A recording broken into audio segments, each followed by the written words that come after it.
चलिए आज शुरू करते हैं हम लोग अपना आज का टॉपिक। लास्ट डे तक आप लोगों को डी ब्लॉक एलिमेंट में डी ब्लॉक पूरा पढ़ा दिए थे हम, और आज हम लोग स्टार्ट करेंगे कहाँ से? एफ ब्लॉक एलिमेंट से। तो जो बेसिक जानकारी है इसके बारे में आप लोगों को पहले से पता है कि एफ ब्लॉक एलिमेंट किसको बोलते हैं। क्विक रिवीजन कर लेते हैं हम। लेफ्ट ब्लॉक एलिमेंट किसको बोलते हैं? तो देखिए, वो एलिमेंट जिसका इलेक्ट्रॉनिक कॉन्फ़िगरेशन लिखते समय आखिरी इलेक्ट्रॉन अगर कहाँ जाए, एफ ऑर्बिटल में चला जाए। कहाँ जाए? एफ में। एफ में भी कौन से?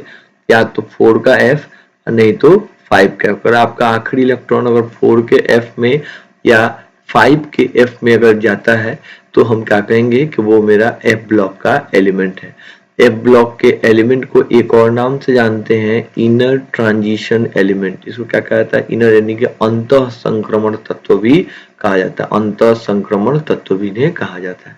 ठीक है, आगे अगला पॉइंट है कि depending upon the fact whether the last electron enters in 4f और 5f। देखिए, 4f में जाए या 5f में जाए, इन दोनों में से किसी में भी जाएगा तो उसे हम लोग एफ ब्लॉक एलिमेंट कहेंगे। लेकिन अगर 4f में जाता है तो इसे हम लोग लैंथेनाइड्स कहते हैं, चूंकि यह लैंथेनम परिवार का सदस्य होता है। और 5f में जाएगा तो उसे हम एक्टिनाइड्स कहेंगे, क्योंकि वो एक्टिनियम परिवार का सदस्य होगा। अगर आपको याद हो तो मॉडर्न पीरियोडिक टेबल का जो स्ट्रक्चर होता है, इसको हम लोग एक बार डिस्कस किए हुए हैं, आपको हम बताए हुए भी थे। यहाँ पर इस जगह पे कहीं पे होता है, ऊपर में यहाँ पे होता है लैंथेनम, यहाँ पे होता है एक्टिनम। लैंथेनम के पीछे 14 एलिमेंट ऐसे सजे होते हैं। लैंथेनम के पीछे जो एलिमेंट्स होते हैं उनको हम यहाँ पे क्या बोलते हैं? उसको हम बोलते हैं लैंथेनॉइड्स। और जो एक्टिनम के पीछे जो सजे होते हैं उसको हम बोलते हैं एक्टिनॉइड्स। ये बेसिकली ये जो आपको नीचे दिखाई दे रहे हैं वो यहाँ पे नीचे नहीं होके कहाँ होते हैं? वो पीरियोडिक टेबल के पीछे खड़े होते हैं। ठीक है ना? ये हमारे जो दो जो आपको लैंथेनाइड और जो एक्टिनाइड दिख रहा है, ये दोनों के दोनों कहाँ होंगे? पीरियोडिक टेबल के पिछले हिस्से में होंगे। इनका जो जनरल कॉन्फ़िगरेशन होता है वो क्या होगा? तो n-2 f1 to 14, n-1 d 0 to 1 और ns2। कहीं कहीं आपको यही वाली जो कॉन्फ़िगरेशन लिखा हुआ है, यही कॉन्फ़िगरेशन आपको कुछ इस फॉर्म में भी देखने को मिल सकता है। दोनों में कोई अंतर नहीं है, ऐसे लिखा हो n-2 f1 to 14, n-1 का आपको s लिखा हो 2, फिर n-1 का आपको p लिखा हो 6, और फिर n-1 का d लिखा हो 0 to 1 और फिर ns2। तो टेंशन नहीं लीजिएगा, ये कॉन्फ़िगरेशन और ये दोनों क्या है? लगभग सेम है, इसमें कोई अंतर नहीं है। ये वाला ज्यादा मोस्ट कॉमन है, ज्यादातर जगह पे यही वाला ऊपर वाला ही इस्तेमाल होता है, तो आप ऊपर वाला ही ध्यान में रख के चलेंगे। ठीक है ना? तो यहाँ पर हमको ये पता चला कि एफ ब्लॉक एलिमेंट्स को दो भागों में बांटा गया है। अगर आखिरी इलेक्ट्रॉन एफ में जाता है तो एफ ब्लॉक एलिमेंट, एफ में जाने के बाद अगर वो 4f में जाता है तो उसे हम लैंथेनाइड्स कहेंगे, अगर वो 5f में जाता है तो उसे हम एक्टिनाइड्स कहेंगे। आगे बढ़ते हैं हम लोग। आगे है, देखिए आप, these elements are divided into two series. इन्हें दो भागों में बांटा गया है। कौन कौन? एक 4f सीरीज जिसे लैंथेनाइड्स कहा जाता है, और एक हमारे पास है 5f सीरीज जिसे हम एक्टिनॉइड्स कहते हैं। अब लैंथेनाइड्स किसे कहते हैं? द 14 एलिमेंट, वो 14 एलिमेंट, वो 14 तत्व। देखिए यहाँ पे, वह 14 तत्व जो सीरियम 58 से लेके लुटेशियम 71 तक होते हैं। कहाँ? After lanthanum 57। देखिए, लैंथेनम जो है वो एफ ब्लॉक एलिमेंट नहीं होता, वो डी ब्लॉक का एलिमेंट होता है। लैंथेनम के बाद 57 के बाद 58, सेरियम से लेकर लुटेशियम 71 तक, इन 58 से 71 क्या कहलाते हैं? यहाँ पे एटॉमिक नंबर 58 से लेकर 71 तक क्या है? लैंथेनाइड्स परिवार के हैं। ठीक है ना? और ये कहाँ जाते हैं? ये 4f ऑर्बिटल्स में प्रवेश करते हैं। और एक हम 5f सीरीज की बात करें एक्टिनाइड्स की, तो एक्टिनियम के बाद, एक्टिनियम का एटॉमिक नंबर होता है 89। एक्टिनियम जो है वो डी ब्लॉक एलिमेंट है, लेकिन चूंकि एक्टिनियम के पीछे ही इनका परिवार होता है, इसको लोग एक्टिनाइड्स कहते हैं। तो इनका जो एटॉमिक नंबर होता है वो कहाँ से? 89 के बाद, यानी कि 90 से लेकर 103। 90 नंबर पे थोरियम होगा और 103 पे होता है लॉरेंशियम 103। तो इन सब के जो आखिरी इलेक्ट्रॉन होते हैं वो कहाँ जाते हैं? 5f ऑर्बिटल में जानते हैं। इसलिए इन्हें हम क्या कहते हैं? इन्हें हम कहेंगे क्या कि ये 5f सीरीज का, इन्हें एक्टिनाइड्स भी कहा जाता है। कुछ एक दो बातें और जाननी थी आपको, जैसे कि जो आपके ये वाले एलिमेंट्स हैं, जो लैंथेनाइड्स के जो एलिमेंट है इन्हें रेयर अर्थ एलिमेंट कहा जाता है। इसे हम क्या कहते हैं? इसे हम लोग रेयर अर्थ एलिमेंट कहा जाता है, ठीक है ना। ये रेयर अर्थ एलिमेंट इसलिए कहा जाता है क्योंकि अर्थ क्रस्ट पे ये काफी मुश्किल से भी पाए जाते हैं। अब यह ज्यादातर यह नहीं पाए जाते, एटमॉस्फेरिक क्लाइमेट कंडीशन चेंज होने के कारण अब ये अधिकतर ये अर्थ पर नहीं पाए जाते, जिसे रेयर अर्थ एलिमेंट कहा जाता है, किसे? लैंथेनम को। और एक्टिनम की बात करें तो एक्टिनम के पूरे सीरीज में शुरू के जो तीन एलिमेंट्स हैं उनको छांट दिया जाए तो उसके बाद के यानी कि यूरेनियम के बाद के, ये 90 से स्टार्ट है तो 90, 91 और 92, ये 90, 91 और 92 ये तीनों जो है वो नेचुरल पाए जाते हैं। लेकिन 92 के बाद जितने भी हैं उन्हें मैन मेड एलिमेंट का मतलब हुआ मानव निर्मित, इन्हें लैब में बनाया जाता है।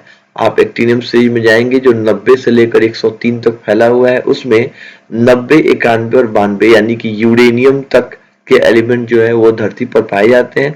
उसके बाद के जो एलिमेंट हैं उन्हें मानव निर्मित एलिमेंट या ट्रांस यूरेनिक एलिमेंट कहा जाता है। ट्रांस का मतलब के बाद, किसके? यूरेनियम के बाद और ये सभी के सभी क्या होते हैं? मेटल्स होते हैं। पूरा का पूरा एफ ब्लॉक एलिमेंट जो है किससे बना हुआ है? वो मेटल से बना हुआ है। ध्यान रखिएगा, अभी आज जो भी हम लोग पढ़ेंगे मेनली पढ़ाई किसकी होगी? लैंथेनाइड्स की होगी। लैंथेनम के ही बारे में ज्यादा पढ़ना हम लोग को। एक्टिनम के अधिकांश के जो एलिमेंट्स हैं वो क्या है? रेडियो एक्टिव है। तो सारी प्रॉपर्टी होने के बाद भी उनमें बस एक लाइन लिख दिया जाता है कि देखिए ये रेडियो एक्टिव एलिमेंट है, ये इनके बारे में कुछ भी स्पष्ट कहना मुश्किल है, इसके बारे में हम लोग कुछ भी एकदम एक स्वर से नहीं कर सकते, ठीक है। तो यहाँ पे कुछ समस्याएं हैं एक्टिनाइड्स को लेके, फिर भी एक्टिनाइड्स को थोड़ा बहुत हम लोग देखेंगे, ज्यादा इसके बारे में हम लोगों को नहीं पढ़ना है। आगे देखते हैं। अब हम लोग को पढ़ना किसके बारे में? लैंथेनाइड्स का। अब एक ब्लॉक एलिमेंट को दो हिस्सों में बांट दिया गया था, एक लैंथेनाइड और एक्टिनाइड। अब इसमें हम लोग पहले लैंथेनाइड्स को पढ़ेंगे, उसके बाद तब किसको पढ़ेंगे? हम लोग एक्टिनाइड्स को पढ़ेंगे। आइए लैंथेनाइड्स को देखा जाए तो पहले आते हैं इसके इलेक्ट्रॉनिक कॉन्फ़िगरेशन पे। तो इसका जो जनरल इलेक्ट्रॉनिक कॉन्फ़िगरेशन है किसका? लैंथेनाइड्स का। आपको थोड़ी देर पहले बताए थे कि अगर 4kF में जाएगा तो लैंथेनाइड्स और 5kF में जाएगा तो एक्टिनाइड्स। तो अगर इनका जनरल कॉन्फ़िगरेशन क्या होता है? 4F1 to 14, 5S2, 5P6, 5D0 to 1, 6S2, ये सब तो लगभग सेम होते हैं, बस चेंज क्या होता है? 4kF में ही चेंज पाया जाता है, ठीक है। तो इसका इलेक्ट्रॉनिक कॉन्फ़िगरेशन हो गया। अगले वाले स्लाइड पे पूरा लंबा चौड़ा इलेक्ट्रॉनिक कॉन्फ़िगरेशन है, इसको हम इस पे चर्चा करेंगे। पहले इसमें देख लेते हैं। फिर है एटॉमिक साइज और आयनिक रेडियस के बारे में। आपको शायद ध्यान होगा कि जैसे जैसे हम लोग किसी ग्रुप में आगे की तरफ बढ़ते हैं, किसी एक पीरियड में आगे की तरफ बढ़ते हैं, यानी जैसे जैसे नंबर प्रोटॉन्स बढ़ते हैं वैसे वैसे साइज क्या होता है? छोटा होता है। लेकिन एफ ब्लॉक एलिमेंट्स में स्पष्ट कुछ कह पाना बड़ा ही मुश्किल है कि आप डायरेक्ट नहीं कह पाएंगे कि कब साइज बड़ा होगा कब साइज छोटा होगा। शायद आपको याद हो कि एक बार डिस्कशन के क्रम में आपको बताए थे कि 4 के एफ, ठीक है ना, 5 के डी और 6 का एस, ये जो तीनों ऑर्बिटल्स हैं इन तीनों की जो एनर्जी है वो लगभग बराबर होती है। 11th क्लास में लोग पढ़े हैं या हो सकता है कि 12th क्लास में जो मॉडर्न फिजिक्स आप लोग पढ़ रहे हैं उसमें आपको ध्यान होगा कि जो n इक्वल टू 1 होता है वो बहुत नीचे होता है, n इक्वल टू 2 और n इक्वल टू 1 के बीच का गैप क्या होता है? काफी ज्यादा होता है। लेकिन जैसे जैसे हम ऊपर बढ़ने जाते हैं ये गैप क्या होता है? कम होने लगता है, यानी कि ऊपर बढ़ने पर दो सेल्स के बीच की दूरी क्या होगी? कम होगी। तो ये इलेक्ट्रॉन जो है 4kF में है, उनकी एनर्जी जो 5kD से ज्यादा अलग नहीं होगी, उसकी एनर्जी 6k से ज्यादा एनर्जी अलग नहीं होगी। यानी कि सारे इलेक्ट्रॉन एक दूसरे में ऐसे जंप करते रहते, एक दूसरे के अंदर से माइग्रेशन होते रहता है। तो एफ ब्लॉक के एलिमेंट में स्पष्ट ये बता पाना कि इसका रेडियस क्या होगा ये थोड़ा सा कॉम्प्लिकेटेड है, क्योंकि रेडियस सब तब बताते हैं जब आप आउटर सेल से न्यूक्लियस के बीच की दूरी नापते हैं। अब मान लेते हैं कि इलेक्ट्रॉन कभी यहाँ पे है, कभी इलेक्ट्रॉन यहाँ पे है, कभी इलेक्ट्रॉन यहाँ पे। जब इलेक्ट्रॉन एग्जैक्ट एक जगह पर नहीं पड़ा रह रहा है, हर बार इलेक्ट्रॉन की शफलिंग हो रही है, तो आप स्पष्ट नहीं बता पाएंगे कि रेडियस का ट्रेंड क्या है, ऊपर आगे मतलब जैसे एटॉमिक नंबर के बढ़ने के साथ साथ रेडियस बढ़ेगा कि घटेगा, ये बताना बड़ा ही मुश्किल होता है। लेकिन फिर भी अगर हम लोग को एटॉमिक रेडियस नहीं, अगर आयनिक रेडियस की अगर हम बात करें, और आयनिक रेडियस में भी कौन, तो M3+ का ध्यान रखिएगा। लैंथेनाइड्स जो है वो 3+ वाले ऑक्सीडेशन स्टेट बड़े ही आसानी से शो करते हैं। आगे इसके बारे में चर्चा भी होगी ऑक्सीडेशन स्टेट के बारे में। दरअसल होता क्या है कि देखिए 6 का S का जो 2 इलेक्ट्रॉन है, ये दोनों इलेक्ट्रॉन वो रिलीज कर देते हैं। जो 5 के D में जो यहाँ पर कुछ जगह 0 to 1 इसको भी रिलीज कर देते हैं। तब इन दोनों को रिलीज करते हैं तो दो इधर का एक इधर का, यानी कि +3, यानी कि डी जो F ब्लॉक एलिमेंट है वो +3 ऑक्सीडेशन स्टेट क्या होता है, आराम से शो करते हैं। अब बच जाएगा किसमें, 4 के F में इलेक्ट्रॉन 1 है, 2 है, 3 है, 4 है, 5 है, 6 है। तो यहाँ पर यानी कि नॉर्मल हम एटम की बात करें तो एटम का त्रिज्या जो रेडियस है, यानी कि जो परमाणुक त्रिज्या है, उसमें आपको कोई एक बहुत अच्छा सा ट्रेंड दिखाई नहीं देगा कि कब बढ़ रहा है कब घट रहा है। लेकिन अगर यही एटॉमिक रेडियस की जगह पर अगर हम आयनिक रेडियस की बात करें, तब यहाँ पे आपको एक स्पष्ट आपको घटना दिखेगा। आइए इसको हिंदी में पढ़ देते हैं, समझ लीजिएगा। लैंथनम से लुटेशियम, ये लुटेशियम लिखा हुआ है, सुधार लीजिएगा। लैंथनम से लुटेशियम तक परमाणु और आयनिक त्रिज्या में कमी नियमित नहीं है, यानी निश्चित नहीं है वो कब बढ़ेगा कब घटेगा, नहीं है। लेकिन M3+ आयनों के आकार में एक निश्चितता है, मतलब एक ट्रेंड है, एक पैटर्न है। M3 आयन के आकार में नियमित रूप से कमी का श्रेय उस सेल के 4f वाले सबशेल में इलेक्ट्रॉन का अपूर्ण परिरक्षण, यानी कि एक पुअर शील्डिंग इफेक्ट को दिया जाता है। बेसिकली ये कॉन्ट्रैक्शन की कहानी है, जिसके बारे में आगे हम लोग चर्चा भी करेंगे, कॉन्ट्रैक्शन क्या होता है, ठीक है ना। लेकिन अगर आपको रफ आपको आइडिया लगाना हो तो हम लोग इसको ऐसे समझा सकते हैं, एक को हम समझा देते हैं। जैसे कि एक्चुअली होता क्या है कि मान लेते हैं कैसे हमारा बहुत बड़ा ऐसा एटम दिया हुआ है, ठीक है ना, ऐसे। हम बात करते हैं इसके इलेक्ट्रॉन की। यहाँ पे इलेक्ट्रॉन जो जैसे जैसे बार बार न्यूक्लियस में एक एक प्रोटॉन ऐड होते जा रहा है, और इलेक्ट्रॉन हमारे कहाँ ऐड हो रहा है, 4k F में ऐड हो रहा है। इलेक्ट्रॉन कहाँ आ रहे हैं, 4k F में। तो शायद आपको पता हो कि S जो है बड़े अच्छे से शील्डिंग करता है। S का आकार छोटा होता है, वो न्यूक्लियस से काफी नजदीक होता है, इसलिए S के इलेक्ट्रॉन जो न्यूक्लियस को अच्छे से घेर के रखते हैं। ये कहानी आपको बिल्कुल समझ में तब नहीं आएगी जब आपने पी ब्लॉक का क्लास नहीं किया होगा, या शील्डिंग इफेक्ट के बारे में आपको नहीं पता होगा, तो इतने जल्दी में आपको समझ में नहीं आएगा। इसके लिए आपको क्लास के बाहर हमसे कभी आप मिलिए, आपको शील्डिंग इफेक्ट दोबारा समझाएंगे। क्या बताया था आपको कि इसका आकार छोटा होता है। जैसे कि आपको ये थोड़ी सी कहानी बताते हैं। जैसे कोई एक आदमी है, इसको घेरना है, तो मान लेते हैं आपके पास 4 लोग हैं, तो 4 लोग अच्छे से कब घेर पाएंगे, जब उसके काफी नजदीक होंगे। यही 4 लोग काफी दूरी से घेरने जाए, तो ये जो घेरना है ये प्रॉपर शील्डिंग नहीं है, और इस आदमी को अच्छे से नहीं घेर पाया। जितने नजदीक से आप घेरने जाइएगा उतने ही प्रॉपर तरीके से घेर पाइएगा। यानी कि साइज छोटा होने पर आप अच्छे से घेर पाते हैं, यानी कि आपका शील्डिंग प्रॉपर होता है। और जब आप न्यूक्लियस अच्छे से घेरा लग जाएगा, जब न्यूक्लियस को अच्छे से घेर लिया जाएगा, तब इस न्यूक्लियस का इफेक्ट अपने बाहर रखे इलेक्ट्रॉन पे क्या होता है, कमजोर हो जाता है।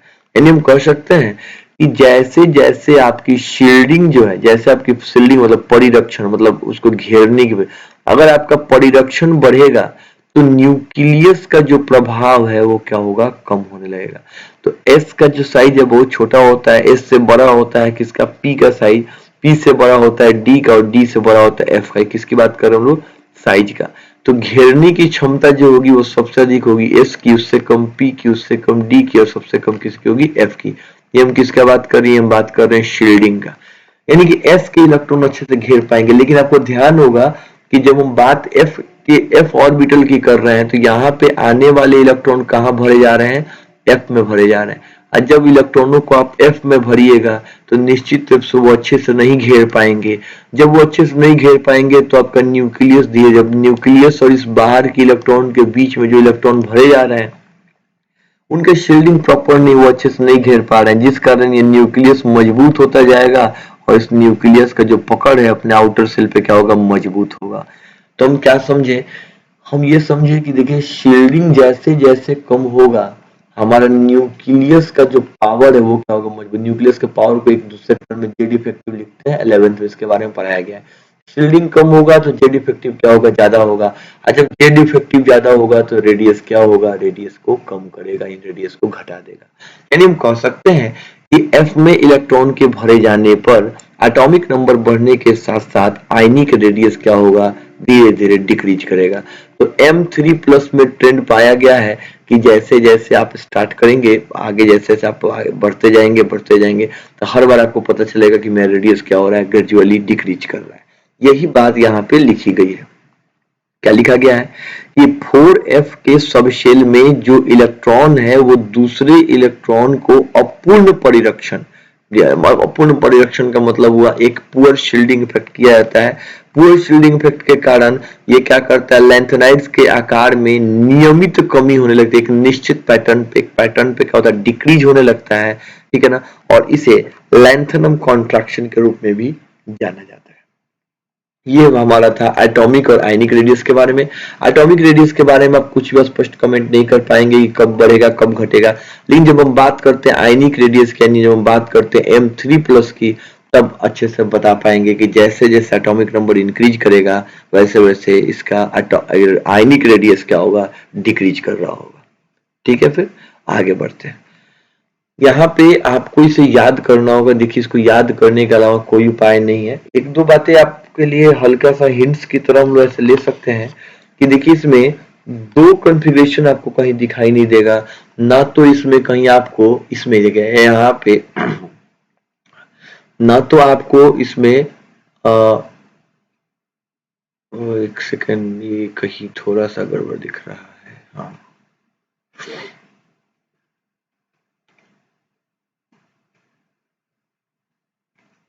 6s2, हाँ, आपको देखिए इसमें कहीं भी आपको F8 दिखाई नहीं देगा। आपको इसमें F8 कहीं भी नहीं दिखता है। F8 जो है वो नहीं दिखेगा। ठीक है, आप इलेक्ट्रॉनिक कॉन्फ़िगरेशन को याद करना पड़ेगा, तो कोई उपाय नहीं है। और जैसे इसमें आपको बताएं कि F8 नहीं है, ठीक वैसे ही ये थोड़ा सा गलत है, इसको हम करेक्ट कर लेते हैं। यहाँ पे 4F1 और 6D1, इसमें ना तो F8 पाया जाता है, ना ही इसमें F2 पाया जाता है। ध्यान रखिएगा, इसमें F8 और F2 नहीं होता है। तो एक बार इसका इलेक्ट्रॉनिक कॉन्फ़िगरेशन आप ध्यान से देख लीजिएगा। हाँ, लेकिन एक और बात ध्यान रखिएगा, ये सभी किसका है, La का है। ये यहाँ पे कोई भी चार्ज नहीं है। एटॉमिक, ये atomic radius, sorry atomic configuration लिखा हुआ है। लेकिन अगर यही हम बात करें कि भाई हमको La का नहीं जानना है, हमको जानना है La3 प्लस का। किसका हमको जानना है, La के 3 प्लस का। तो हम यहीं पे छोटा सा लिख देते हैं कि अगर हमको La के 3 प्लस का अगर हमको लिखना हो कॉन्फ़िगरेशन, तो हम डायरेक्ट क्या लिखेंगे कि डायरेक्ट हो जाएगा। मैं देखिए लेंथनम जो है वो F ब्लॉक का नहीं था, यहाँ पे F0 हुआ करता था। तो हम लिखेंगे, देखिए जेनॉन, और यहाँ पर हम लिख लेंगे 4F0। अगर हम बात करते हैं सीरियम के +3 का, तो हम कहेंगे इसके लिए होगा xenon 4F1।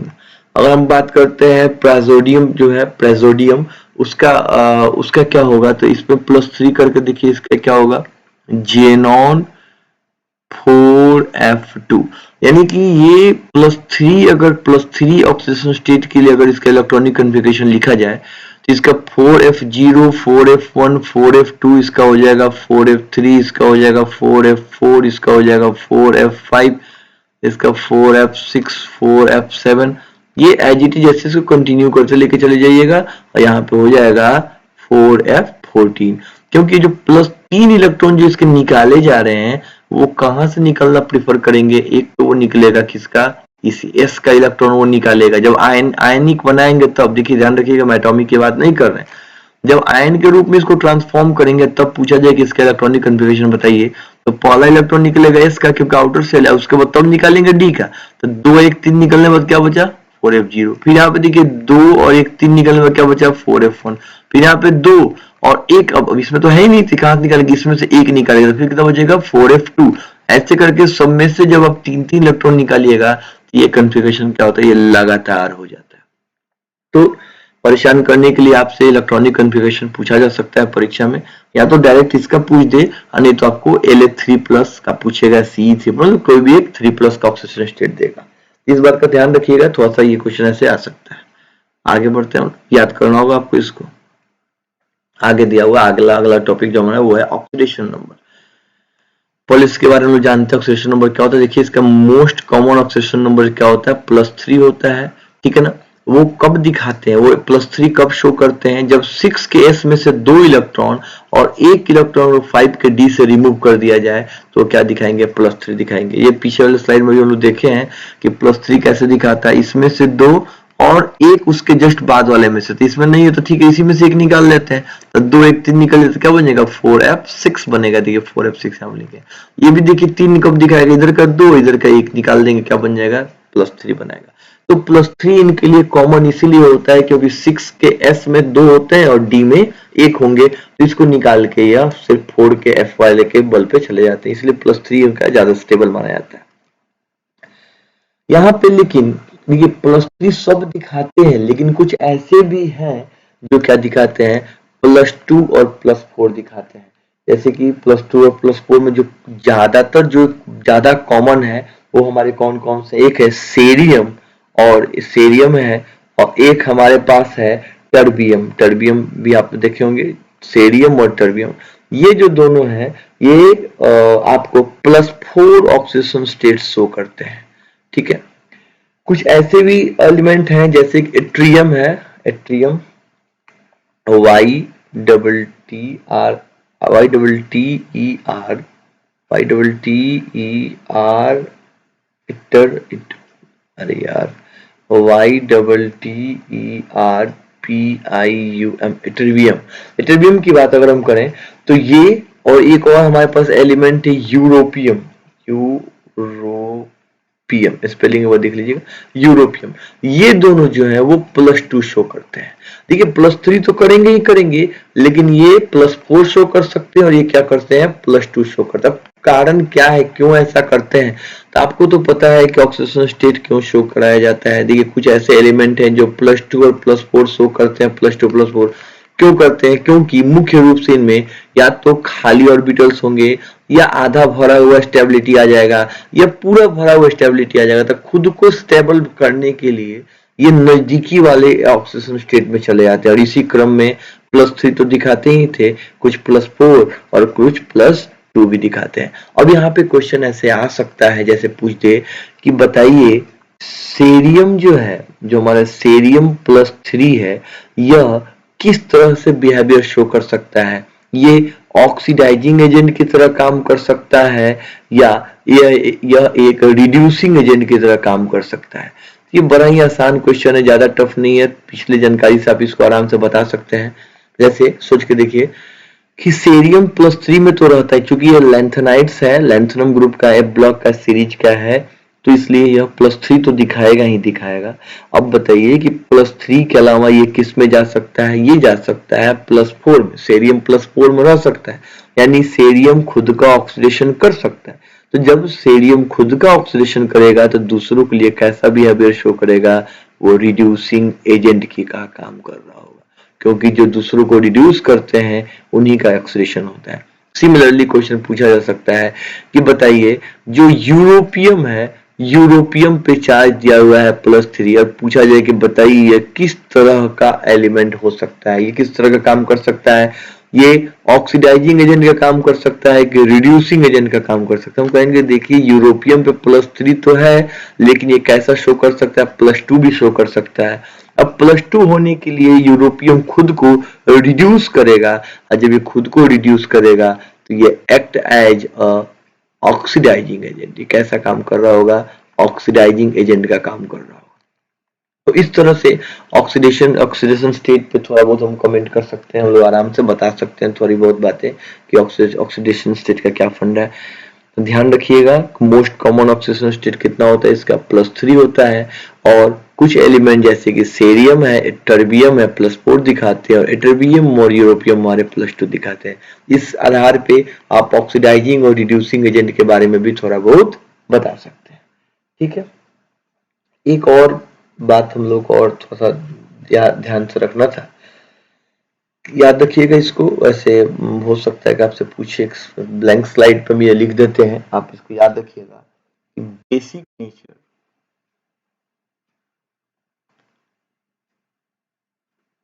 Basic nature of oxides and hydroxides of hydroxides of lanthanoids decreases from left to right. अच्छा, ये बहुत बड़ी बात नहीं है। देखिए, आपको ध्यान होगा ये क्या कहने का मतलब क्या हुआ। देखिए, जैसे जैसे हम आगे की तरफ बढ़ते हैं, हालांकि ये बात अलग है कि एफ ब्लॉक तो आगे की तरफ वैसे पीरियड में तो आगे बढ़ नहीं रहा है, सेम पीरियड में एलिमेंट है, फिर भी जैसे हम आगे बढ़ते हैं क्या बढ़ता है, प्रोटॉन की संख्या बढ़ती है। प्रोटॉन की संख्या बढ़ेगी, जब प्रोटॉन की संख्या बढ़ेगी और इलेक्ट्रॉन तो ऐड हो रहे हैं एफ में, तो हमारा क्या होगा, जेड इफेक्टिव बढ़ेगा। और जब जेड इफेक्टिव बढ़ेगा तो आउटर इलेक्ट्रॉन जो होंगे, जो बाह्यतम कक्ष के जो इलेक्ट्रॉन होंगे, आउटर इलेक्ट्रॉन पे पकड़ मजबूत होगा। जब पकड़ मजबूत होगा तो इलेक्ट्रॉन नहीं निकल पाएंगे। इलेक्ट्रॉन जो है वो नहीं निकल पाएंगे। जब इलेक्ट्रॉन नहीं निकलेगा तो हम क्या कहेंगे कि वो अच्छा मेटल नहीं है, अच्छा मेटल नहीं है। फिर से एक बार और ध्यान से इसको शुरू से देख लीजिए। जब जैसे जैसे हम लोग आगे बढ़ेंगे, एटॉमिक नंबर के बढ़ने के साथ साथ जैसे आगे बढ़ेंगे, प्रोटॉन की संख्या बढ़ेगी, जेड इफेक्टिव बढ़ेगा, आउटर इलेक्ट्रॉन पे न्यूक्लियस का पकड़ बढ़ेगा। जब न्यूक्लियस मजबूत होने लगेगा तो इलेक्ट्रॉन जल्दी नहीं निकल पाएंगे, और जब नहीं निकलेंगे तो अच्छा मेटल नहीं होगा। बस ये बात ध्यान रखिएगा कि जैसे जैसे आप लेफ्ट टू राइट की तरफ बढ़ते हैं तो लेफ्ट टू राइट में वो अच्छा मेटल नहीं होगा। और 10वीं क्लास में हम लोग पढ़े थे कि मेटल के जो ऑक्साइड्स होते हैं या जो मेटल के जो हाइड्रो ऑक्साइड्स होते हैं वो क्या होते हैं, बेसिक होते हैं। अब जितना अच्छा मेटल उतने अच्छे उसके बेसिक हाइड्रोक्साइड्स। अब बात करते हैं आगे। हम बात कर रहे हैं कहां से, लैंथनम के हाइड्रो ऑक्साइड से, और कहां तक हम चलेंगे, लुटेशियम के हाइड्रो ऑक्साइड पे। सब पे +3 है, इसलिए सब में हम OH3 मान के चल रहे हैं। अब लैंथनम से कमजोर मेटल होगा कौन सा, सीरियम। सीरियम से कमजोर होगा उसका आगे वाला, उससे कमजोर होगा उससे आगे वाला, करते करते वो कहां जाएंगे, लाइट में लुटेशियम तक जाएंगे। तो ध्यान रखिएगा कि जैसे जैसे मेटालिक बिहेवियर कमजोर होगा वैसे वैसे इसकी बेसिक प्रॉपर्टी भी क्या होगी, कमजोर होगी। तो ये ट्रेंड एकदम कंटिन्यूअसली फॉलो होता है। जैसे जैसे आप एफ ब्लॉक में आगे बढ़ते हैं वैसे वैसे आपकी बेसिक प्रॉपर्टी क्या होती है, डिक्रीज होती है, क्योंकि मेटालिक नेचर भी क्या होता है, कमजोर पड़ने लगता है। बस यही बातें थी, दूसरी कुछ है नहीं इसके अंदर। एक दो बात और ध्यान रखिएगा, जैसे अभी लास्ट स्लाइड में आप लोगों ने यहाँ पे पढ़ा है, कुछ बातें बताई गई थी, जैसे कि खाली होने के कारण, या ये जैसे कि आपसे कोई पूछे कि बताइए एट्रियम का +2 क्यों स्टेबल है, कोई आपसे पूछे यूरोपियम के साथ क्या कहानी है, सेरियम +4 क्यों शो करता है, तो ये हम यहाँ पे लिस्टिंग कर देते हैं। आप इसको यहाँ से अपने कॉपी पर लिख लीजिएगा। हालांकि ये क्वेश्चन नहीं आएंगे, लेकिन फिर भी जैसे कोई आपसे पूछे कि सेरियम का जो +4 है वो क्यों स्टेबल है, हम बताएंगे उसको स्टेबल ड्यू टू, मतलब क्यों स्टेबल है, due to inert gas configuration, due to inert gas, अक्रिय गैस विन्यास के कारण। उम्मीद है आप इसका हिंदी लिख लेंगे अपने से। C4+ जो है वो स्टेबल है, क्यों, क्योंकि उनका इनर्ट गैस कॉन्फ़िगरेशन है। आगे बढ़ते हैं, यूरोपियम की बात करते हैं। यूरोपियम +2 ये स्टेबल है, क्यों स्टेबल है, stable due to half filled stability. ठीक है ना, ये क्या होते हैं, अर्धभरित, इनके पास स्थायित्व है, इसलिए क्या होते हैं, स्टेबल होते हैं। सिमिलरली एक और हमारे पास है ट्रिवियम है, ट्रिवियम +2 ये भी स्टेबल होता है। ये स्टेबल क्यों होता है भाई, इसके पास फुल फील्ड स्टेबिलिटी है। क्या ये फुल फील्ड स्टेबिलिटी है। तो ऐसे ही जो दो तीन ऊपर के जो थे जो ज्यादा इंपॉर्टेंट है उनके बारे में लिखवा दिए हैं आपको। सीरियम +4 क्यों शो करता है, क्योंकि वो इनर्ट गैस कॉन्फ़िगरेशन दिखाता है। यूरोपियम +2 क्यों दिखाता है, क्योंकि वो हाफ फील्ड स्टेबिलिटी, अर्धभरित है, उसके पास स्थायित्व है। और ट्रिवियम जो है वो क्यों दिखाता है, क्योंकि वो फुल फील्ड स्टेबिलिटी है। यहाँ से थोड़ी बहुत मदद दे सकते हैं। बस ये बात ध्यान रखिएगा कि पूरे के पूरे एफ ब्लॉक एलिमेंट्स का जो मोस्ट कॉमन ऑक्सीडेशन स्टेट वो क्या है, +3 है। बस ये बात आपको ध्यान रखना, ये ज्यादा इंपॉर्टेंट है। ये पूछा जा सकता है कि मोस्ट कॉमन है, मोस्ट कॉमन ये क्यों है, अरे क्योंकि ऐसा इसलिए वो कर रहा है क्योंकि 4 के एफ से तो वो इलेक्ट्रॉन निकाल ले सर, अभी नहीं निकालेगा। 6 का जो इसके 5 का जो डी होता है उसमें 0 से 1 इलेक्ट्रॉन होते हैं, 6 केस में 2 होते थे। ये 2 ये निकालेगा और एक इधर का निकालेगा, ये 3 इलेक्ट्रॉन निकालते हैं, इसीलिए क्या होते हैं, +3 ऑक्सीडेशन स्टेट में जनरली रहना पसंद करते हैं। चलिए आगे बढ़ते हैं। अगला जो आपका टॉपिक है वो है मैग्नेटिक बिहेवियर। पहले इसके बारे में हम लोग जानते हैं, मैग्नेटिक बिहेवियर के बारे में बड़ा ही आसान है। मैग्नेटिक बिहेवियर को कोई कब शो करता है, तो देखिए हम लोग जो मेनली मैग्नेटिक बिहेवियर के बारे में जो म्यू एस के बारे में लोग चर्चा करते हैं, म्यू एस तब सामने आता है जब आपके ऑर्बिटल में अनपेयर्ड इलेक्ट्रॉन पाए जाते हैं। लेकिन इसका मतलब ये नहीं हुआ कि मैग्नेटिक मोमेंट जो है या जो मैग्नेटिक प्रॉपर्टी वो सिर्फ और सिर्फ स्पिन मोमेंट के कारण ही आता है, स्पिन मैग्नेटिक मोमेंट का कुछ और भी होता है, लफड़े और भी फंडे हैं इसमें, जैसे कि ऑर्बिटल का भी कुछ कहानी है, ऑर्बिटल का भी मैग्नेटिक मोमेंट होता है, जो कि थोड़ी सी अलग थोड़ा हाई लेवल की बातें हो गई। फिलहाल आइए हम आगे इसको आपको आगे समझाते हैं। जैसे कि मान लेते हैं कि हमारा जो कॉन्फ़िगरेशन था, हमारा जो लास्ट टाइम थोड़ा देखा जाए पीछे में कॉन्फ़िगरेशन जो देख रहे थे, कॉन्फ़िगरेशन में क्या देखे हैं कि हर बार आपके एफ में इलेक्ट्रॉन बढ़ रहा है। आप यहाँ पे देखिए ध्यान से कि हर बार क्या हो रहा है आपके एफ में, यहाँ पे आपके हर बार आपके एफ में क्या हो रहा है, इलेक्ट्रॉन धीरे धीरे धीरे धीरे क्या हो रहा है, बढ़ते जा रहा है। हर बार एफ में इलेक्ट्रॉन क्या हो रहा है, बढ़ते जा रहा है, बढ़ते जा रहा है, बढ़ते जा रहा है। कहाँ तक बढ़ रहे हैं, अब देखिए 4f7, यहाँ तक तो क्या होगा कि लगातार आपके पास अनपेयर्ड इलेक्ट्रॉनों की संख्या क्या होगी, कंटिन्यूअसली डिक्रीज होगी, सो इंक्रीज होगी। अब इसके बाद जैसे 4f7 का मतलब ये हुआ, ये थोड़ा सा इसको आगे एक बार आपको एक्सप्लेन करते हैं। जैसे हुआ क्या होगा कि जिस समय कहानी होगी 4f1 की, जब कहानी किसकी होगी, 4f1 की कहानी होगी, तो इसमें मान लीजिए हम 7 बॉक्स बना देते हैं, 1 2 3 4 5 6 7, ये 1 2 3 4 5 6 7, हाँ ठीक है। तो पहला इलेक्ट्रॉन आया 4f1, चलिए इसका अपना कुछ स्पिन मैग्नेटिक मोमेंट होगा। एक और इलेक्ट्रॉन आया, ये बन गया 4s2, थोड़ा सा और बढ़ा, और आया थोड़ा सा और बढ़ा, एक और इलेक्ट्रॉन आया। जितना ज्यादा अनपेयर्ड इलेक्ट्रॉन होंगे उतना ही ज्यादा स्पिन मैग्नेटिक मोमेंट होगा। हर बार क्या होगा, बढ़ते बढ़ते बढ़ते। तो एक नॉर्मल ट्रेंड देखा गया है कि जो स्पिन मैग्नेटिक मोमेंट है वो शुरू में हमारे लैंथनम के पास ऐसे बढ़ना स्टार्ट किया, बढ़ते बढ़ते बढ़ते बढ़ते बढ़ते बढ़ते जो सबसे जो पीक वाला जो पॉइंट होता है, ये किसका होता है, गैडोलियम का होता है, ठीक है ना। ध्यान रखिएगा, गैडोलियम तक ये जाकर, गैडोलियम तक ये जब तक बढ़ेगा, जीडी गैडोलियम तक ये जाएगा, तो इसका क्या होगा, कंटिन्यूअसली इसका स्पिन मैग्नेटिक मोमेंट क्या होगा, इंक्रीज होते रहेगा। और उसके बाद से पेयरिंग स्टार्ट हो, जब 4f7 तक हो, जब बात करेंगे हम लोग 4f8 की, तो अब इस बार क्या होगा कि इस बार उसके पास 7 इलेक्ट्रॉन, अब धीरे धीरे इलेक्ट्रॉन इसमें से पेयर होना शुरू होंगे। अब इलेक्ट्रॉन क्या होंगे, एक एक करके जब पेयर होंगे तो फिर से इसका मैग्नेटिक मोमेंट क्या होता है, घटना शुरू करता है। तो मैग्नेटिक कैरेक्टर का बड़ा अच्छा कहानी क्या है, ध्यान रखिएगा कि शुरू में से गैडोलियम तक जो स्पिन मैग्नेटिक मोमेंट, ध्यान रखिएगा हम बार बार शब्द पे जोर दे रहे हैं, स्पिन मैग्नेटिक मोमेंट, यानी कि मैग्नेटिक मोमेंट दो तरह के हैं। एक स्पिन मैग्नेटिक मोमेंट है, चक्रण चुंबकीय आघूर्ण, और एक है ऑर्बिटल मैग्नेटिक मोमेंट जिसको हम लोग कक्षीय चुंबकीय आघूर्ण बोलते हैं। तो ध्यान रखिएगा कि जो स्पिन मैग्नेटिक मोमेंट है वो लैंथनम से लेके गैडोलियम तक कंटिन्यूअसली क्या होता है, इनक्रीज करता है। ठीक है, इस बात का आप लोग ध्यान रखेंगे कि वो लगा है।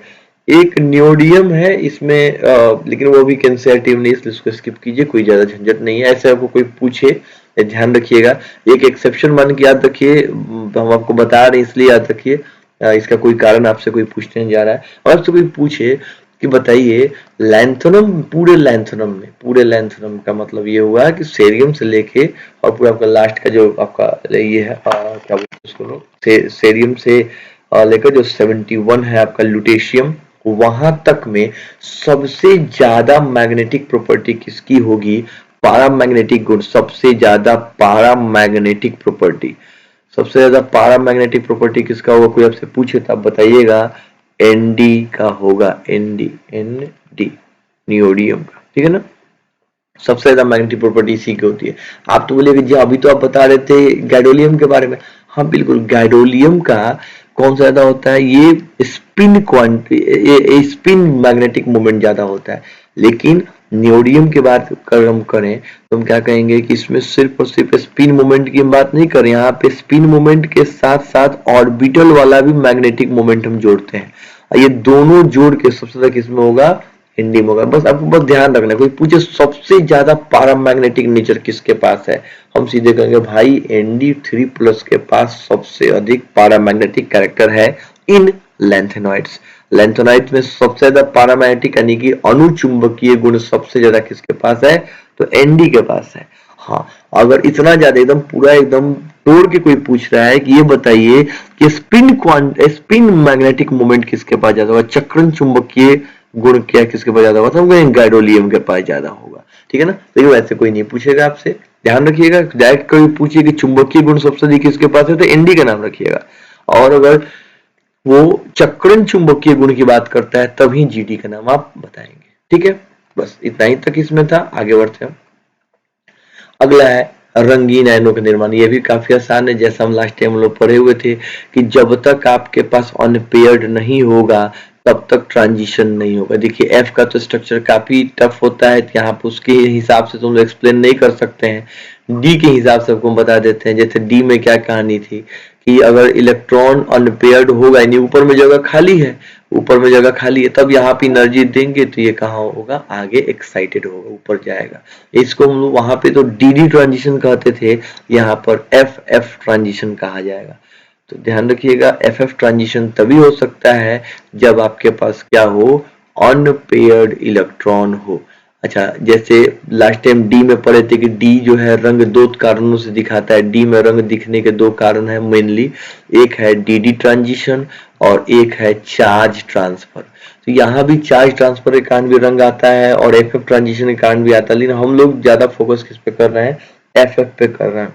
तो अगर आपसे कोई पूछे कि बताइए कलरफुल और कलरलेस की क्या कहानी है, तो बड़ा ही आसानी से बता सकते हैं कि F0 और F14 बोथ आर कलरलेस। ये दोनों क्या होते हैं, कलरलेस होते हैं। कम से कम वो रंग इसलिए तो जरूर नहीं दिखाएंगे क्योंकि उनमें एफ ट्रांजिशन नहीं हो रहा होगा। ठीक है ना, बिल्कुल बिल्कुल similarly to D block, similarly एकदम सेम टू सेम किसके तरह, डी ब्लॉक के तत्व की तरह। डी ब्लॉक में भी क्या था, 0 और 10 वाले जो है वो रंग दिखाना नहीं चाहते थे वैसे। ठीक है ना, एक और बात ध्यान रखिएगा, एक सामान्य ट्रेंड है आपके एनसीईआरटी में तो ऐसा नहीं है, लेकिन फिर भी एक आपको लिख देते हैं, ध्यान रखिएगा इसको। ऐसा पाया गया है कि 4 के एफ के एन और 4f के 14 n, इन दोनों का कलर जो है वो क्या होगा, सेम होगा, बोथ हैविंग सेम कलर। इनके पास अब आप कहिएगा ये क्या लफड़ा है, इनको मान लीजिए आप एक मान लेते, इनको क्या मान लेते, f, तो 1 मान लेते, तो 1 मानेंगे तो क्या कहेंगे, ये हो जाएगा 4f1 और ये कितना हो जाएगा 4f13, यानी 4f1 और 4f13 का रंग क्या होगा, लगभग सेम होगा। फिर आप बात करते हैं यहाँ पे 2 लिख लीजिए, तो ये हो जाएगा 4f2, इसका हो जाएगा 4f12, तो 4f2 और 4f12 का रंग क्या होगा, लगभग सेम होगा। फिर यहाँ पे 3 मान लीजिए तो 4f3 और यहाँ पे लिख लेंगे 4f11, तो इनका भी रंग क्या होगा, आपस में सेम होगा, यानी 4fn और 4f14 n, इन दोनों की का रंग जो है वो लगभग क्या होता है, सेम होता है। बस इतना बात ध्यान रखना, ज्यादा कुछ इसमें जानने की आवश्यकता नहीं। ठीक है, आगे बढ़ते हैं। ध्यान रखिएगा लगभग सभी लैंथेनाइड जो है वो रंगीन होते हैं, बस वही रंगीन नहीं होंगे जिनमें F0 या F14 का कोई केस सामने आएगा। आगे बढ़ते हैं। अगला जो है वो है हमारा केमिकल रिएक्टिविटी। ये बड़ा ही आसान है, एनसीईआरटी का ये फिगर है, थोड़ा सा ज्यादा रंगीन दिख रहा होगा आपको। इसमें देखिए सबसे पहले बात है कि लैंथेनम क्या है, लैंथेनम हमारा एक, ये एलन से क्या बता रहे हैं, एलन पूरे फैमिली को बता रहे, पूरे लैंथेनाइड्स की जगह पर एलन लिखा गया है, यानी इसमें सेरियम से लेकर ल्यूटेशियम तक सभी एलिमेंट है। ये एलन की जो फैमिली को बता रही है, क्या ये एलन जो लैंथेनाइड फैमिली को बता रहा है।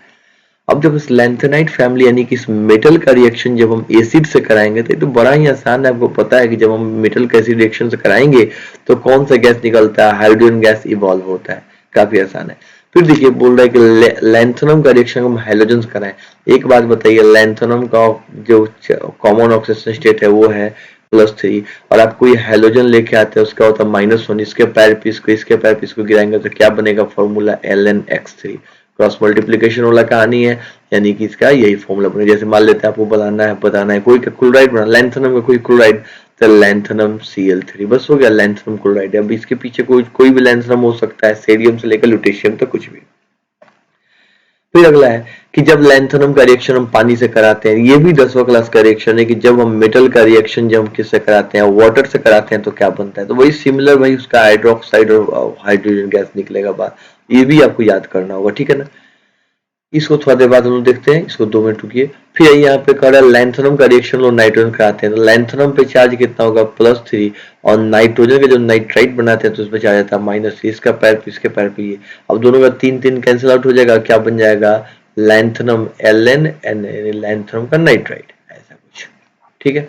अगला कह रहा है कि जब हम इसको सल्फर से रिएक्ट कराएंगे तब तो आपको पता है कि सल्फर ऑक्सीजन फैमिली है, लेकिन लैंथनम पे चार्ज +3, सल्फर पे चार्ज हो जाएगा -2, इसके पैर पे इसके पैर पे क्या बन जाएगा Ln2S3, ये हमारा लैंथनम का सल्फाइड। सिमिलरली अगर हमारे पास लैंथनम का ऑक्साइड हो, यानी कि लैंथनम का रिएक्शन, लैंथनाइड कोई भी, लैंथनम का ही नहीं, कोई भी लैंथनम परिवार के कोई भी सदस्य, सेरियम ही क्यों ना हो, चलिए सेरियम को ही उठा लीजिए, लैंथनाइड परिवार का एक सदस्य है सेरियम, तो सेरियम पे कौन सा चार्ज होता है, वो +3 हो सकता है, ऑक्सीजन पे कितना होता है -2 होता है, इसके पैर पे इसके पैर पे क्या बन जाएगा C2O3, ये सोडियम का ऑक्साइड बन गया। तो ऐसे करके हम लोग ये 6-7 एक्शन। अब एक यहाँ पे कहानी क्या है कि लैंथनम का कार्बाइड यहाँ पे 2 कहाँ से आ गया, तो बस ध्यान रखिएगा कि जब कार्बन के साथ हम लैंथनाइड्स का रिएक्शन करते हैं तो हर अलग अलग टेम्परेचर पे अलग अलग तरह का प्रोडक्ट बनाते हैं। एग्जाम्पल के लिए यहाँ पे हम कुछ लिख रहे हैं, आप इसको बस याद कर लीजिएगा, दूसरा ये आपके लिए इन्फॉर्मेशन है, दूसरा कुछ नहीं, कोई कंसेप्ट नहीं इसमें, कि जब लैंथनम का रिएक्शन जब हम कार्बन से कराते हैं तो क्या क्या बना सकता है, ये बना सकता है LnC2, या ये बना सकता है Ln2C3, या यह बना सकता है Ln3C। अब ये क्या बनाएगा, ये डिपेंड करता है कि टेम्परेचर कितना आप इस्तेमाल कर रहे हैं, टेम्परेचर पे डिपेंड करता है। अब टेम्परेचर किस हिसाब से है वैसे हिसाब से, जैसे कि यहाँ पे हम बताया गया है कि जब 2773 केल्विन टेम्परेचर इस्तेमाल कीजिएगा तो क्या बनाएगा Ln2C को फॉर्म में जाएगा। तो यहाँ पे सारी रिएक्टिविटी वन शॉट में यहाँ पे कंप्लीट हो गई, यहाँ पे सारी रिएक्टिविटी आप देख ली। एनसीईआरटी में भी ऐसा ही है, कुछ नया नहीं है, यानी ऐसा नहीं है तो ऐसा ही है, तो फिर क्वेश्चन भी इसी तरह का कुछ पूछा जाएगा आपसे, यार वो परेशान नहीं होना है, ठीक है। आगे बढ़ते हैं। अब इसकी फिजिकल प्रॉपर्टी क्या है, लैंथनाइड्स की फिजिकल प्रॉपर्टी कैसी होती है, तो देखिए लैंथनाइड्स जो है उनका कलर जो है सिल्वरी व्हाइट होता है, सॉफ्ट मेटल्स होते हैं, ये बहुत जल्दी टर्निश हो जाते हैं, हमें एयर के प्रेजेंस में काफी जल्दी रिएक्ट कर लेते हैं, और इनका हार्डनेस जो है वो इंक्रीज करता है कब, जैसे जैसे उनका एटॉमिक नंबर बढ़ता है, जैसे जैसे परमाणु संख्या में वृद्धि होती है वैसे उसकी कठोरता भी क्या होती है, बढ़ती जाती है। इन्फॉर्मेशन था, याद रखना है। Melting point range between 1000 to 1200 kelvin, ध्यान रखिएगा, क्योंकि मेटल है तो ऑब्वियस मेटालिक बॉन्ड बना होगा तो मेल्टिंग पॉइंट बॉइलिंग पॉइंट ज्यादा ही होगा, तो 1000 केल्विन से लेकर 1200 केल्विन तक इनका क्या होता है मेल्टिंग पॉइंट का रेंज है।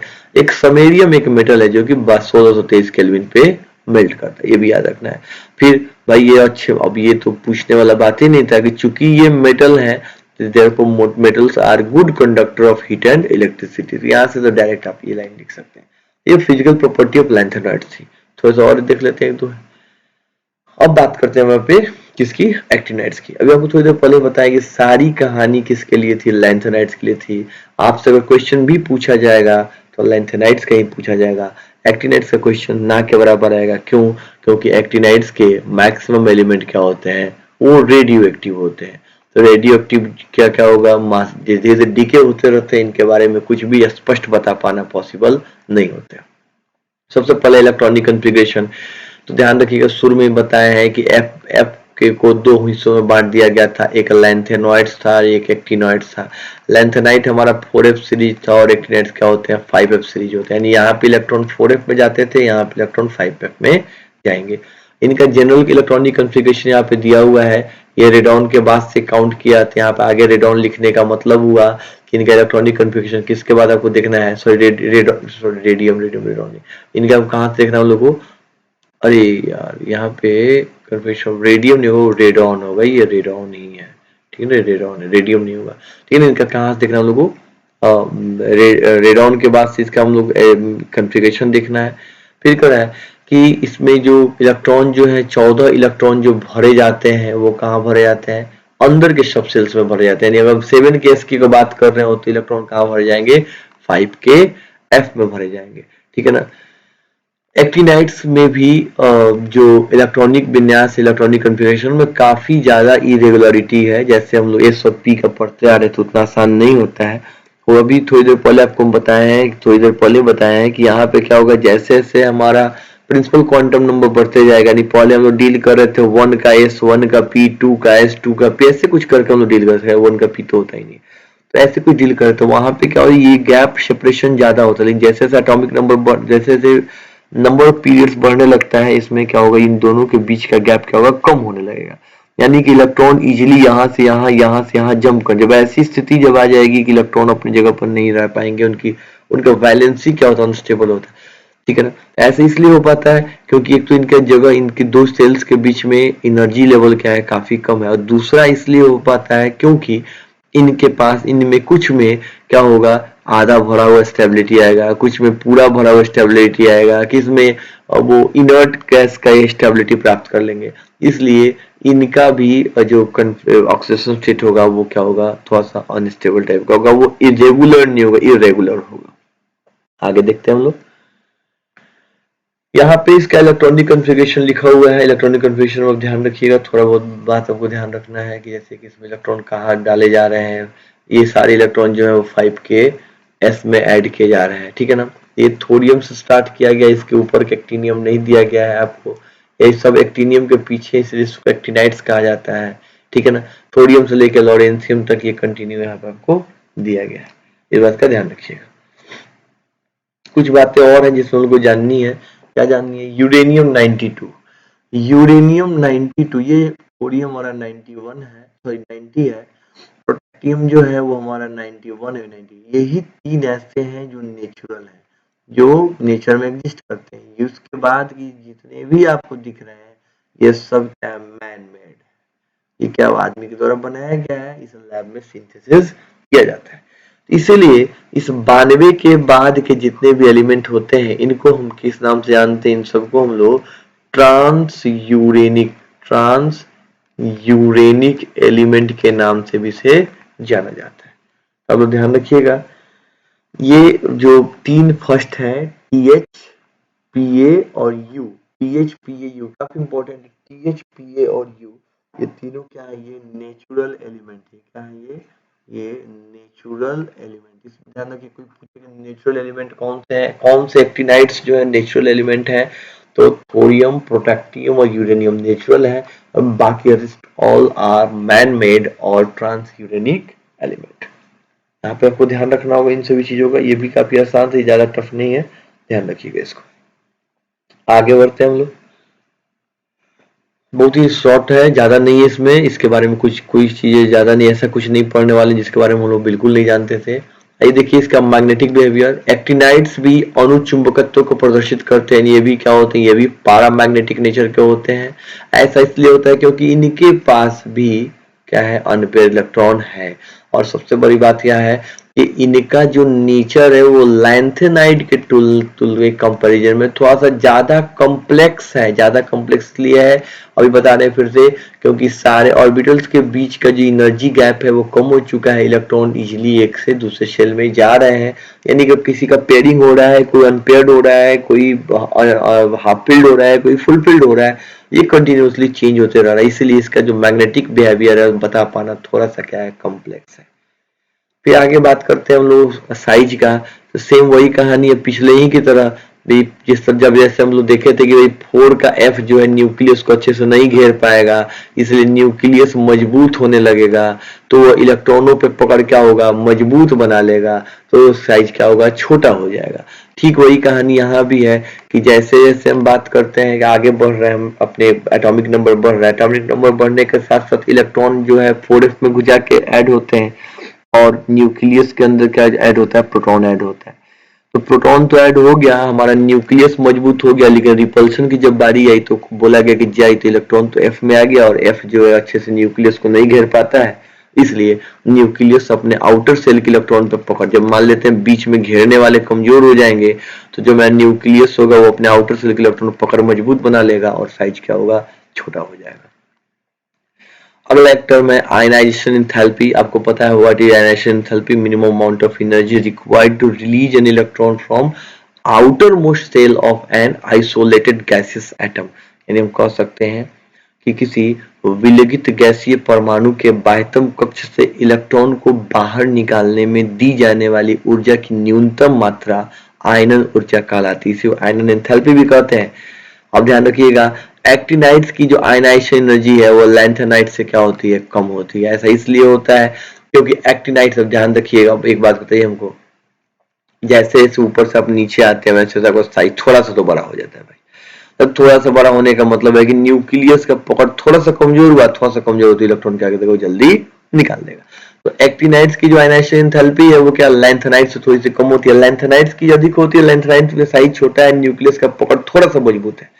लैंथेनाइड्स जो है, ऊपर वाले लाइन लैंथेनाइड्स है, नीचे वाला लाइन एक्टिनाइड्स है। लैंथेनाइड का साइज थोड़ा सा छोटा है जिससे उसका न्यूक्लियस थोड़ा सा ज्यादा मजबूत है, और एक्टिनाइड्स में क्या है, इसका साइज थोड़ा सा बड़ा है इसलिए न्यूक्लियस थोड़ा सा कमजोर है, इसलिए साइज इसका क्या होगा, पहले की तुलना में थोड़ा सा ज्यादा होगा। और हम कह सकते हैं कि इसका आयनाइजेशन एंथैल्पी जो है वो हमारे एक्टिनाइड्स का वो लैंथेनाइड्स के रिस्पेक्टिव क्या होता है, कम होता है। ठीक है ना। यही बात आगे वाली बात जो हम वही आपको बोले वही बात यहाँ पे लिखा हुआ है, एक इसको देख लीजिएगा। रेफरेंस में आपको एक नोट्स हम भेज चुके थे कल ही, आपको व्हाट्सएप पे डाले हुए थे उसका लिंक, वहां से भी खोल के इसको अच्छे से पढ़ लीजिएगा कि ये लेंथेनाइड कॉन्ट्रैक्शन क्या है, यही सब बातें उसमें बताई गई हैं। ठीक है, आगे बढ़ते हैं हम लोग। अगला ऑक्सीडेशन स्टेट, ध्यान रखिएगा ये परिवर्तनशील ऑक्सीकरण अवस्थाएं प्रदर्शित करते हैं, वेरिएबल ऑक्सीडेशन स्टेट शो कर सकते हैं। वेरिएबल इसलिए करते हैं क्योंकि अपने स्टेबिलिटी को मेंटेन करने के लिए, आपको फिर से वही बात बता रहे हैं कि देखिए इनके सभी सेल्स के बीच की दूरी क्या वो कम है, इलेक्ट्रॉन इजिली एक दूसरे से दूसरे में माइग्रेट कर सकते हैं, और जब एक दूसरे से अलग अलग माइग्रेट कर सकते हैं तो half filled full field stability को मेंटेन करने के लिए ये क्या करते हैं, अपनी वैलेंसी को चेंज करते हैं। हालांकि इनका सबसे ज्यादा स्टेबल कॉन्फ़िगरेशन कौन सा है, +3 वाला ऑक्सीजन स्टेट क्या है, सबसे ज्यादा स्टेबल है। अगला है मेटालिक प्रॉपर्टी। एक्टिनाइड जो है वो सभी का सभी क्या है, मेटल है। इनका जो मतलब क्या है, जो दिखते हैं मतलब चांदी के सदृश दिखते हैं, चांदी के समान दिखते हैं। एक और बात, बारीक विभाजित होने पे धातु अधिक, ये तो कॉमन सेंस का चीज है, हम लोग पहले जानते हैं कि जब किसी भी मटेरियल को हम लोग फाइनली डिवाइडेड कर देंगे, यानी छोटे छोटे छोटे टुकड़ों में बांट देंगे, तो उस स्थिति में सरफेस एरिया बढ़ जाता है, और सरफेस एरिया बढ़ने से वो ज्यादा रिएक्टिव हो जाएगा। अगला इनका केमिकल प्रॉपर्टी, जैसे उसमें हम लोग केमिकल प्रॉपर्टी देखे थे, काफी सबसे रिएक्शन करा के यहाँ पे सबसे रिएक्शन नहीं कराना है, काफी सीमित हो गया सिलेबस। क्या बताएंगे हम लोग, ये बॉइलिंग वाटर से रिएक्शन करके क्या बना देते हैं, हाइड्राइड बनाते हैं। ठीक है ना, ऑक्साइड और हाइड्राइड बनाते हैं। एक और चीज ध्यान रखिएगा कि ये सभी जो मेटल है वो HCl से तो रिएक्शन कर लेते हैं काफी अच्छे से, लेकिन जब HNO3 से रिएक्शन करने के बाद आपको शायद पता होगा कि HNO3 ये जो गुड ऑक्सीडाइजिंग एजेंट, ये क्या एक अच्छा सा ऑक्सीडाइजिंग एजेंट है। जब अच्छा सा ऑक्सीडाइजिंग एजेंट होगा तो किसी सरफेस के ऊपर जब एसिड का हमला होगा तो इस सरफेस के ऊपर क्या होगा, एक प्रोटेक्टिंग लेयर का फॉर्मेशन कर देता है, और ये प्रोटेक्टिंग लेयर जो है उस ऑब्जेक्ट को ज्यादा खराब होने से क्या करेगा, बचा लेगा। ये बात यहाँ बताया गया कि HNO3 से जब रिएक्शन कराते हैं हम किसी एक्टिनाइड्स का, तो क्या करता है, प्रोटेक्टिंग लेयर का वो फॉर्मेशन कर देता है। बस, ज्यादा इसमें कुछ नहीं है। ऑक्सीडेशन स्टेट में एक बात का थोड़ा सा ध्यान रखिएगा, एक टॉपिक थोड़ा सा एक चीज कुछ चीज आपको और बताए थे, वो ये है कि इनका सबसे ज्यादा ऑक्सीडेशन स्टेट स्टेबल तो +3 वाला, ये तो आपको हम बता ही चुके हैं। एक और ध्यान रखिएगा कि +7 ऑक्सीडेशन स्टेट जो है, +7 ऑक्सीडेशन स्टेट, ये highest oxidation state, highest oxidation state कितना है, +7 है। और ये थोड़ा देर के लिए दिखाया जाता है किसके द्वारा, NP नेपच्यूनियम 93, ठीक है ना, और PU प्लूटोनियम किसका 94, इनके द्वारा दिखाया जाता है कौन सा, +7। लेकिन वो ज्यादा स्टेबल नहीं होते, वो कितने होते हैं, अनस्टेबल होते हैं। तब +7 कोई पूछे किस पर दिखाया जाएगा तो आप NP और PU का नाम आप रख सकते हैं। +6 जो है काफी ज्यादा स्टेबल माना जाता है। +6 किस पर स्टेबल माना जाता है, यूरेनियम पर। ध्यान रखिएगा यूरेनियम 92 जो है वो +6 में काफी स्टेबल खुद को फील करता है। ठीक है, आगे बढ़ते हैं। आगे कुछ खास है नहीं, थोड़ा सा आपको एक और टॉपिक है हम आपको बता देते हैं। यहाँ पे मतलब लास्ट ही स्लाइड है हम लोग का, अब घबराइए मत, काफी आप लोग ये बर्दाश्त कर पाना अपने आप में बहुत बड़ी बात है। काफी देर से आप लोग लगातार सुने जा रहे हैं, हम लगातार बोले जा रहे हैं। एक छोटा सा टॉपिक आपसे पूछ सकता है, प्योर बोर्ड मॉडल है, difference between lengthenide lengthenoids and actinides. lengthenide और एक्टिनाइड में अंतर स्पष्ट करना है, प्योर बोर्ड मॉडल क्वेश्चन, ठीक है ना। तो ये अंतर हम लोग को लिखना है, तो हम हल्का सा लिख देते हैं। हम चाहते हैं कि आप जैसे क्लास खत्म हो, हम लोग का ये लेक्चर एंड हो, 10 मिनट के अंदर में आप ये लिख के हमको भेजें। तो यहाँ पे हम लिख लेते हैं लैंथेनॉइड्स के बारे में, और यहाँ पे लिख लेते हैं एक्टिनॉइड्स। हम केवल आपको इशारा देंगे, यहाँ पे ज्यादा लिखने वाले हम नहीं है, बाकी ये काम आपको खुद से करना है, आराम से आप इसको लिख सकते हैं। पहला कहेंगे कि लैंथेनॉइड जो है ये बिलोंग्स टू, मतलब ये किससे संबंधित है, ये बिलोंग्स टू किससे है, 4F सीरीज। ये बच्चों वाला, ये बुर्बक बनाने वाला कहानी है। लैंथेनॉइड किससे संबंधित होता है, 4F सीरीज से। और एक्टिनॉइड किससे संबंधित होता है, वो बिलोंग्स टू किससे संबंधित है, वो 5F सीरीज से संबंधित होता है, ठीक है, पहला। दूसरा हम लिख सकते हैं कि भाई इनका जो विस्तार होता है, इनका जो रेंज होता है, वो कहां से होता है, एटॉमिक नंबर 58 टू 71। जानते हैं इसका नाम हम लोग, सेरियम से लेकर लुटेशियम तक, ठीक है ना, सेरियम लुटेशियम तक। और हम इसकी बात करते हैं अगर हम, तो इसका जो है वो कहां से कहां तक इसका फैलाव होता है, ये 90 टू 103 लॉरेंशियम तक इसका क्या होता है, फैलाव होता है, ठीक है ना। ये भी लिख लेंगे, ये का नाम लिख के लिखिएगा, ठीक है ना, नाम लिख के सर ये सेरियम से लॉरेंशियम तक एटॉमिक नंबर 58 टू 71 तक इसका विस्तार होता है, यानी लैंथेनाइड्स के ग्रुप में ये सभी पाए जाते हैं। तीसरा पॉइंट ध्यान रखिएगा, एक पॉइंट ध्यान से, besides the most stable oxidation state +3, they can only show +2 and +4 oxidation state। मतलब ये हिंदी वालों को थोड़ा सा हो सकता है दिक्कत हो, तो ध्यान से सुनिएगा, ये लिखवा तो किसी को नहीं रहे, आप तो ध्यान सुनिए क्या लिखा हुआ। इसका मतलब हुआ कि अपने अधिकतम अस्थाई ऑक्सीकरण अवस्था +3 के अलावा ये केवल +2 और +4 जैसी ऑक्सीकरण अवस्थाओं का प्रदर्शन कर सकते हैं। फिर से बोल रहे हैं, ये अपने अत्यधिक अस्थाई ऑक्सीकरण अवस्था +3 के अलावे +2 और +4 ऑक्सीकरण अवस्था का ही प्रदर्शन कर सकते हैं। जबकि जबकि यहाँ पे वही कहानी लिखना है आपको, besides the most stable oxidation state +3, they can show, ये क्या क्या दिखा सकते हैं, ये दिखा सकते हैं +4 +5 +6, अरे एक जगह तो +7 भी दिखा था, लेकिन वो ज्यादा स्टेबल नहीं था। तो इतने तरह का ऑक्सीजन स्टेट वो शो कर सकते हैं। 3 पॉइंट्स हो गया, 3 नंबर तो ये हो गया। चौथा पॉइंट क्या रहा है, ये आपको याद रखना होगा, इंफॉर्मेशन है, less tendency toward complex formation, मतलब जटिल यौगिक बनाने की प्रवृत्ति नहीं होती है, ठीक है, नहीं होती है, ज्यादा नहीं दिखाते, जबकि इसमें वो प्रवृत्ति होती है।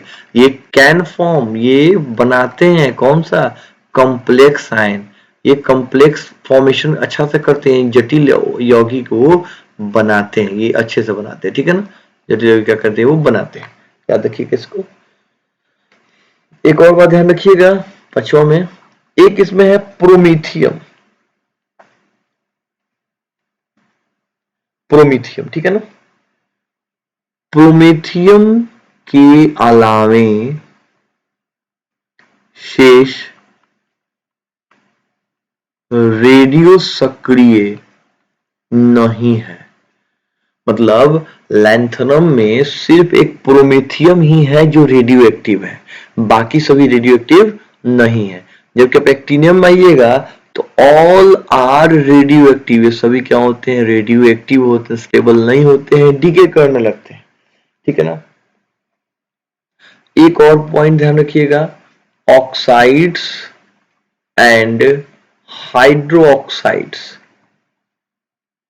Are least basic. मतलब जो लैंथनम है उसके ऑक्साइड और हाइड्रोक्साइड क्या होते हैं, वो कम क्षारीय होते हैं। और देखिए हमारा लिखावट तो शायद आपको नहीं समझ में आएगा, आवाज पे ध्यान दीजिएगा कि इसके ऑक्साइड और हाइड्रोक्साइड जो होते हैं क्या होते हैं, कम क्षारीय होते हैं, वो ज्यादा बेसिक नहीं होते हैं। जबकि इसके क्या होते हैं, वो मोर बेसिक होते हैं, यानी कि वो ज्यादा क्षारीय होते हैं, मोर बेसिक होते हैं। ये बात ध्यान रखिए। एक छोटा सा और टर्म है जिसका नाम है, ये एक बार शायद ऑब्जेक्टिव में आया भी हुआ है, ध्यान नहीं आ रहा है किसी का, मिश मेटल। कोई पूछे कि मिश मेटल क्या है, ऐसे कोई पूछे what do you mean by misch metal, misch धातु से आप क्या समझते हैं, तो आप क्या कीजिएगा कि मिश मेटल्स आर जनरली एलॉय। ये क्या होता है, ये जनरली क्या होता है, ये एलॉय होता है। ये एलॉय किसका होता है, ये दो चीजों से मिलकर बनता है। एक बनता है लैंथेनॉइड्स, और लैंथेनॉइड्स में क्या मिलाते हैं हम लोग, आयरन।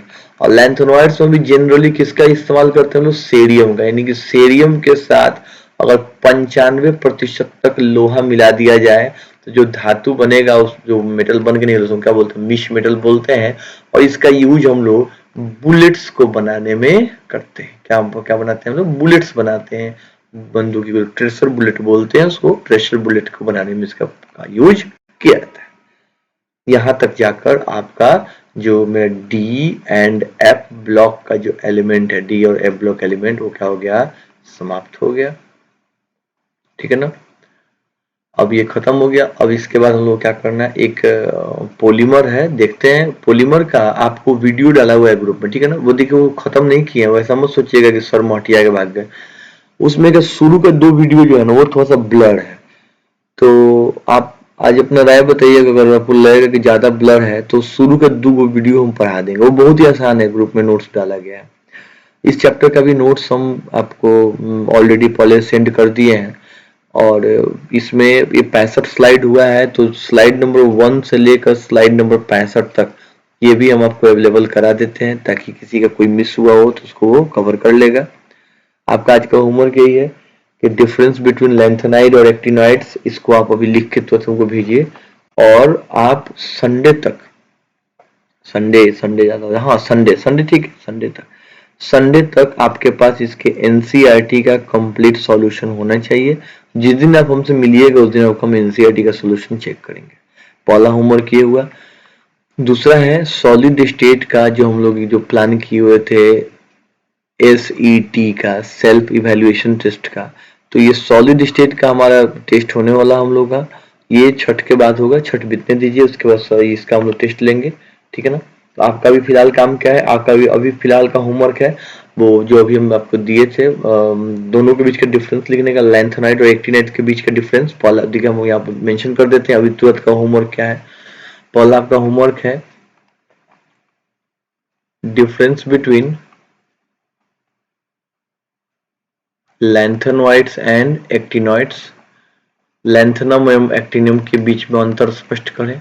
और दूसरा लैंथेनॉइड्स कॉन्ट्रैक्शन, लैंथेनॉइड कॉन्ट्रैक्शन, इसको लिख के हमको भेजिए। ठीक है ना। यानी लैंथेनम संकुचन क्या होता है, ये बड़ा आसान है। एफ में जो इलेक्ट्रॉन जाते हैं वो पुअर शील्डिंग क्रिएट करते हैं। फिर ध्यान सुनिए, एफ के इलेक्ट्रॉन, चूंकि लैंथेनम के या एक्टिनम के सारे इलेक्ट्रॉन किसमें भरे जाते हैं, एफ में भरे जाते हैं। और एफ कौन सा होता है, वो एंटी पेनल्टीमेट सेल का एफ होता है, भीतर के भीतर का सेल होता है। और इसमें भरे जाने के कारण इसका शील्डिंग प्रॉपर नहीं होता। जब शील्डिंग प्रॉपर नहीं होगा तो क्या होगा, न्यूक्लियस मजबूत होगा। जब न्यूक्लियस मजबूत होगा तो आउटर सेल के इलेक्ट्रॉन पे पकड़ मजबूत बनाएगा। जब पकड़ मजबूत बनाएगा तो साइज क्या होगा, सिकुड़ जाएगा। और इसी सिकुड़ने को हम लैंथेनम कॉन्ट्रैक्शन कहते हैं। तो इतना क्लियर कीजिए, ये हम लोग का टॉपिक समाप्त हो गया। और कोशिश ये कीजिए कि जल्दी से जल्दी इसका होमवर्क हम बना के हमको भेजिए, तुरंत भेजिए। और आगे कोई समस्या होती है, समस्या का समाधान होगा आप हमसे इधर छुट्टी में भी, हम इधर घर पे खाली हैं, कोई ज़्यादा दिक्कत नहीं है। आप जो भी आपको समस्या हो तो हमसे पूछिए, और फिर हम लोग मिलते हैं।